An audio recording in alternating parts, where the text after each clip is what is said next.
नमस्कार दोस्तों, आज हम डिस्कस करेंगे बैंकिंग सेक्टर के 3 लीडिंग स्टॉक्स का, एक्सिस बैंक, आईसीआईसीआई बैंक और इंडसइंड बैंक। तो आज हम देखेंगे कि इन स्टॉक्स को लेकर मार्केट में क्या न्यूज़ चल रही है और चार्ट के माध्यम से इनका एनालिसिस करके इनके फ्यूचर टारगेट्स को प्रेडिक्ट करने की कोशिश करेंगे। तो दोस्तों, इन स्टॉक्स पे चर्चा शुरू करने से पहले मैं आपको बताना चाहता हूँ कि इंट्राडे ट्रेडिंग के लिए हमारा टेलीग्राम चैनल है, लिंक डिस्क्रिप्शन बॉक्स में है, आप उसे ज़रूर ज्वाइन करिए। वहाँ पर हम एडवांस्ड एनालिसिस के बाद कॉल्स प्रोवाइड करते हैं। मैं आपको ये भी बताना चाहता हूँ कि हमारे वीडियोस केवल एजुकेशनल पर्पस के लिए होते हैं, ये ट्रेड रिकमेंडेशन नहीं है। और आपको हमेशा ये ध्यान में रखना है कि आप जो भी इन्वेस्टमेंट करते हैं मार्केट में वो रिस्क के अधीन होती है, तो अपने फाइनेंशियल एडवाइज़र से ज़रूर कंसल्ट कीजिए। आइए अब हम इन स्टॉक्स पे चर्चा शुरू करते हैं। तो दोस्तों, सबसे पहले मैं इंडसइंड बैंक में क्या न्यूज़ चली उसको देखना चाहूँगा। तो दोस्तों, इंडसइंड बैंक के लिए काफ़ी टाइम से थोड़ा सा मूडी इनको काफ़ी एनालाइज कर रहा है और इनकी जो रेटिंग्स है उसको रीअफर्म कर रहा है। तो ये काफ़ी पॉजिटिव न्यूज़ चल रही है इंडसइंड बैंक के लॉन्ग रन के लिए। तो इनकी जो डिपॉजिट रेटिंग है वो स्टेबल हो गई है। अलग अलग रेटिंग्स होती हैं, तो उसमें अभी ये हमारी इसकी इन्होंने थोड़ा सा, पहले ये नेगेटिव में चल रही थी और अब वो नेगेटिव से स्टेबल में आ गई है। तो आगे आने वाले दिनों लॉन्ग रन के लिए आप कह सकते हैं कि ये इंडसइंड बैंक के लिए काफ़ी पॉजिटिव न्यूज़ है। और अगर हम और कुछ दिनों पहले की इनकी न्यूज़ देखेंगे तो CLSA ने इनको 1325 तक के टारगेट्स के लिए बाई कॉल दी थी। अभी ये इस टारगेट से बहुत दूर है, बट उनकी ये कॉल थी, इसकी वजह से इंडसइंड बैंक ने 3% की बढ़ोतरी भी दिखाई थी। आईसीआईसीआई डायरेक्ट ने भी उस टाइम इसको 1270 की कॉल दी थी। तो ओवरऑल ब्रोकरेज हाउसेज भी इस स्टॉक्स को लेके बुलिश है।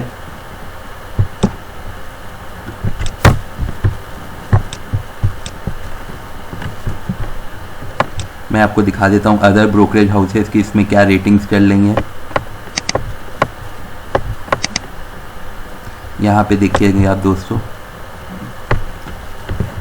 प्रभुदास जी ने इसे 1195 का टारगेट दिया है, शेर खान ने 1340 का दिया है, CLSA का मैंने आपको बताया था 1325, आईसीआईसीआई डायरेक्ट का ने ये आपको 1050 और फिर इसमें उन्होंने टारगेट को रिवाइज करके 1250 किया था। तो ओवरऑल सारे ब्रोकरेज हाउसेज इस स्टॉक्स को लेके काफ़ी बुलिश है।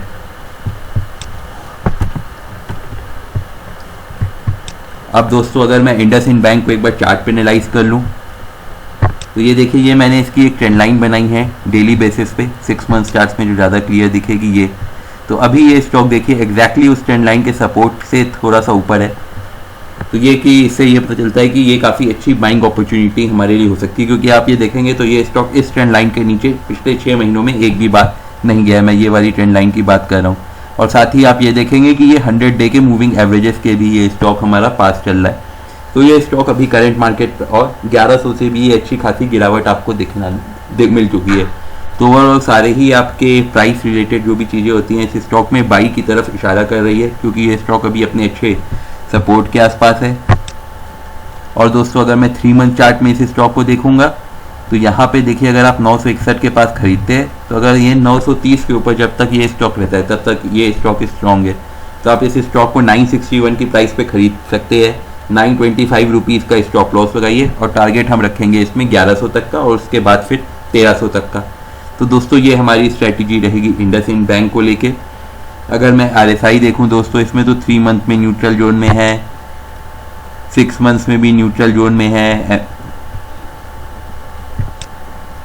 MACD को देखूं तो यहाँ पे दोस्तों ये बियरिश क्रॉसओवर एवरेज का कंटिन्यू है 6 मंथ्स में, और 3 मंथ्स में सच कोई इसके बहुत ज़्यादा ऊपर नीचे नहीं है। बट हाँ, आप कह सकते हैं कि अगर मैं थोड़ा सा इसको बड़ा कर दूं तो बुलिश क्रॉसओवर थोड़ा थोड़ा चल रहा है। तो ओवरऑल MACDs को एकदम क्लियर पिक्चर नहीं मिल रही है कि हमें इसको खरीदना चाहिए कि नहीं खरीदना चाहिए। बट प्राइस के हिसाब से अगर हम मूविंग एवरेज और ट्रेंड लाइन के हिसाब से जाए तो स्ट्रॉन्ग बाई हमें इस स्टॉक में देखने को मिल रहा है।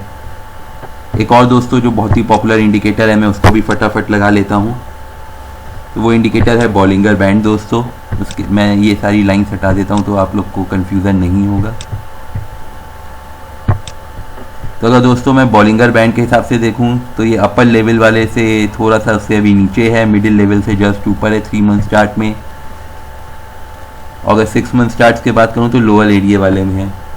तो ओवरऑल इसको एकदम आप शॉर्ट टर्म के लिए तो मत देखिएगा, मेरा मानना है थोड़ा सा आप लॉन्ग टर्म के लिए लेके चलिएगा। कोई ऐसा नहीं है कि हम इसमें मोमेंटम कैप्चर कर रहे हैं, प्राइस अच्छी है और बाई ऑन डिप्स वाली जो चीज़ होती है वो इसमें अभी सेटिस्फाई हो रही है, तो हम इन चीज़ों को लेके इसमें चल रहे हैं। तो आइए दोस्तों, हमने जो अभी डिस्कशन किया है उसको हम फटाफट समराइज कर देते हैं।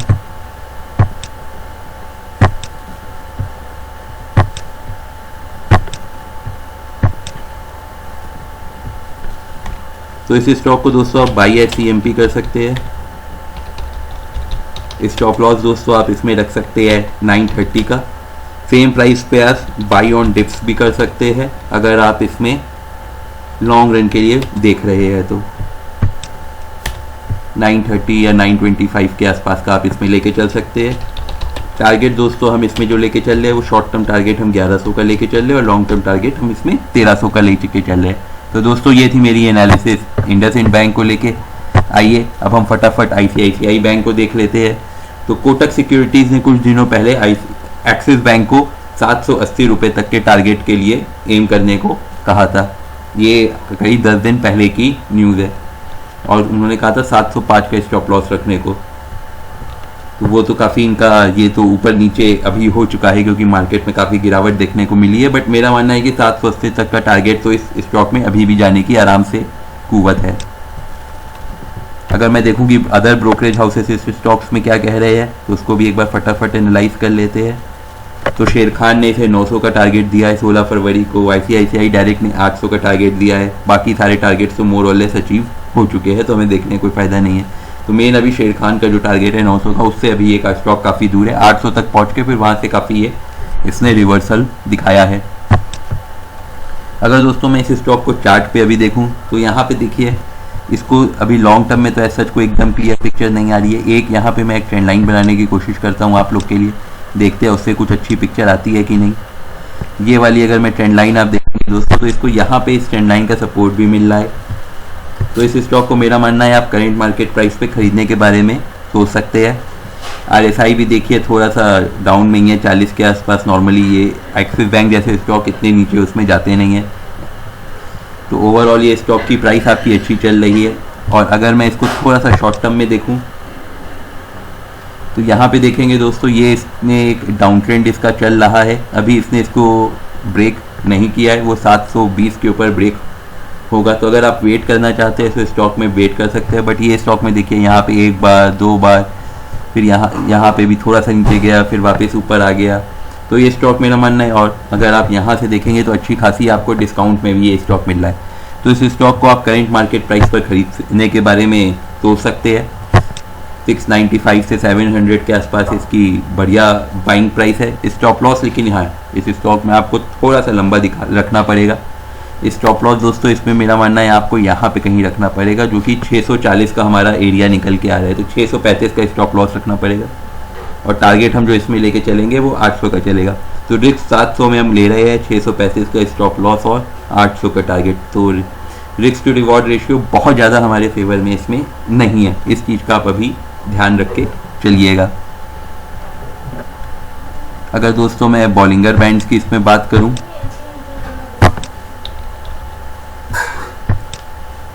तो बॉलिंगर बैंड्स भी देखिए दोस्तों 6 मंथ्स में इसको एकदम लोअर लेवल में है, तो सपोर्ट की तरह बिहेव करने की उम्मीद है।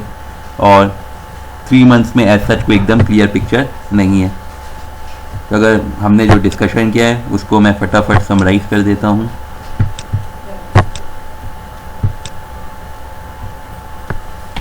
तो इस दोस्तों को आप स्टॉक को बाई कर सकते हैं CMP पे। स्टॉप लॉस इसमें थोड़ा बड़ा रहेगा 635 640 इसके आसपास का, और टारगेट हम जो इसमें लेके चल सकते हैं वो 800 रुपये तक का टारगेट हम इसमें लेके चल सकते हैं। तो दोस्तों ये थी मेरी एनालिसिस एक्सिस बैंक को लेके। आइए अब हम फटाफट ICICI बैंक को भी देख लेते हैं। तो ICICI बैंक में जेफरीज ने 780 रुपये तक का इन्होंने कहा है कि हम अपना टारगेट इसको देख रहे हैं, और उसका रीज़न इन्होंने बताया है ICICI बैंक की ऑपरेटिंग प्रॉफिट में ग्रोथ हुई है, स्टेडी क्रेडिट कॉस्ट हुई है जो कि अर्निंग्स में वोलेटिलिटी जो है उसको कम करेंगी, और इसकी वजह से इन्होंने 55% डिस्काउंट इसके वैल्यूएशन में HDFC बैंक के कंपैरिजन में भी बताया है। यहाँ पे आप ये देखिए बीटा और ये ROE, ये सब थोड़ी कॉम्प्लेक्स चीज़ हो जाती है, बट जो मोटा मोटा आपको समझना है वो ये समझना है कि इन्होंने इसको अपने टारगेट्स को इन्होंने 780 रुपये का दे दिया है, जो इसका लेटेस्ट टारगेट है। अगर मैं दोस्तों अदर ब्रोकरेज हाउसेस की भी देख लेता हूँ वो लोग क्या कह रहे हैं इस स्टॉक को लेके।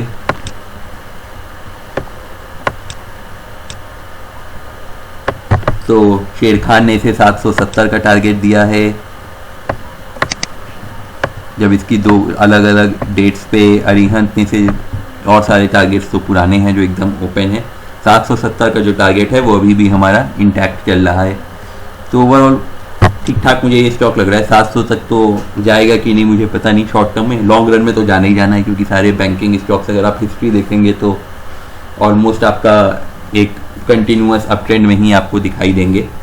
अगर दोस्तों यहाँ पे मैंने ICICI बैंक की एक ये ट्रेंड लाइन बनाई है, तो ये देखेंगे आप, ये ट्रेंड लाइन के एकदम सपोर्ट में के पास है, और 100 डे का इसका जो मूविंग एवरेजेस है वो आपका निकल के आ रहा है करीब 550 रुपये के आसपास, और ये ट्रेंड लाइन का ये वाला सपोर्ट भी निकल के आ रहा है 550 के आसपास। ये वाली ट्रेंड लाइन का भी जो रेजिस्टेंस है वो 5 निकल के वो है अभी जहाँ पे ये है। तो अगर ये स्टॉक आपको आधे % की और राइज निकले तो आप इस स्टॉक को खरीद सकते हैं 595 से 600 के बीच में। 560 के नीचे का स्टॉप लॉस, 555 का आई थिंक स्टॉप लॉस ठीक रहेगा। और जो हम शॉर्ट टर्म टारगेट दोस्तों इसमें लेके चलेंगे वो जो 674 रुपये का लेके चलेंगे। अगर दोस्तों मैं इसको शॉर्ट टर्म में देखूँ तो यहाँ पे देखिए, ये मैं एक बार मूविंग एवरेज की लाइन हटा देता हूँ, थोड़ा कंफ्यूजन हो रहा है इससे। तो यहाँ पे देखिए, ये वाली अगर एक डाउन ट्रेंड की इसकी लाइन चल रही थी आवली चार्ट पे 580 रुपये के ऊपर, तो इसने यहाँ पे इसको अभी आप कह सकते हैं कि आवली चार्ट के ऊपर इसमें ब्रेकआउट आ भी गया है। और अगर आप डेली चार्ट के ऊपर इसमें 590 रुपये के ऊपर ब्रेकआउट आ जाएगा, सॉरी 595 रुपये के ऊपर आ जाएगा। और दोस्तों अगर हम RSI को देखें 3 मंथ्स में, तो थोड़ा सा ये ओवरबॉट जोन के आसपास जा रही है, और लेकिन 6 मंथ्स में ये न्यूट्रल जोन में है। MACD में इसका अभी बियरिश क्रॉसओवर ही चल रहा है 6 मंथ्स में, और 3 मंथ्स में इसका बियरिश क्रॉसओवर कंटिन्यू है, बट बहुत ज़्यादा गैप नहीं है। तो एज सच MACD से कोई हमें एकदम क्लियर पिक्चर नहीं मिल रही है। अगर दोस्तों मैं इसमें अब बॉलिंगर बैंड लगा लेता हूँ फटाफट, उससे हो सकता है हमें काफ़ी अच्छी पिक्चर मिले। तो यहाँ पे देखेंगे दोस्तों कि यहाँ पे इसको, यहाँ पे एक रेजिस्टेंस, क्योंकि ये टॉप में है तो यहाँ पे इसको रेजिस्टेंस की तरह ये एरिया बिहेव कर रहा है। इसीलिए मैंने आपको कहा था कि आप इसमें थोड़ा सा राइज का वेट करिए नई पोजीशन बनाने से पहले। और अगर मैं दोस्तों 6 मंथ्स में बात करूँ तो वो इसके मिडिल एरिया के आसपास हमारा चल रहा है। तो हमने दोस्तों जो डिस्कशन किया है उसको मैं फटाफट समराइज कर देता हूँ।